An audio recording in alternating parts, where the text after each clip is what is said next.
Hi అండి. అందరికీ నమస్కారం. నేను మీ కవిత కరుణాకర్. ఈరోజైతే నేను మా అక్క వాళ్ళ ఇంటి దగ్గరికైతే వెళ్తున్నానండి. ఎందుకంటే ఊళ్ళో ఉంటున్నాను గానీ, ఎప్పుడు గూడా అక్కని కలవడానికి అసలు వీలే ఉంటలేదు. అలాగైనా కరివేపాకు తీసుకొద్దామని జెప్పి వెళ్ళానండి. చెట్టయితే ఉంది, ఆకైతే లేదు. అసలు ఊళ్ళోనే ఉంటున్నాం గానీ, అమ్మ, నాన్నతో గానీ, అక్కతో గానీ మాట్లాడడానికి అస్సలు టైమే ఉండట్లేదు.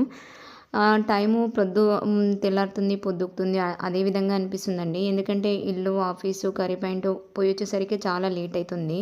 కనీసం పిల్లలతోటి మాట్లాడడానికి గూడా టైం ఎక్కువ స్పెండ్ జేయడానికి గూడా అసలు వీలుండట్లేదు. అంటే నాకే అనిపిస్తుందా ఈ ఈ విధంగా మీకు గూడా అనిపిస్తుందా అని జెప్పి తెలుసుకోవాలనిపిచ్చింది. ఓకేనండి. మా కర్రీ పాయింట్‌లో వచ్చేసి చపాతీలు, జొన్న రొట్టెలు, రైస్, కర్రీసు, చికెను ఇవన్నీ ఆర్డర్ పైన గూడా సప్లై అయితే చేస్తున్నామండి. మీరు ఈ చుట్టుపక్కల ఈ విలేజెస్ వాళ్ళు గానీ, లేదు అంటే ఎప్పుడన్నా మా జగదేపూర్ నుండి మీరు కుమ్రవెల్లికి వెళ్ళే దారిలో గూడా ఉంటుందండి. మీరు ఇటువైపుగా వచ్చేవాళ్ళు ఒకసారి మా కవిత కర్రీ పాయింట్‌నైతే సందర్శించండి. ఓకే. బాయ్ అండి.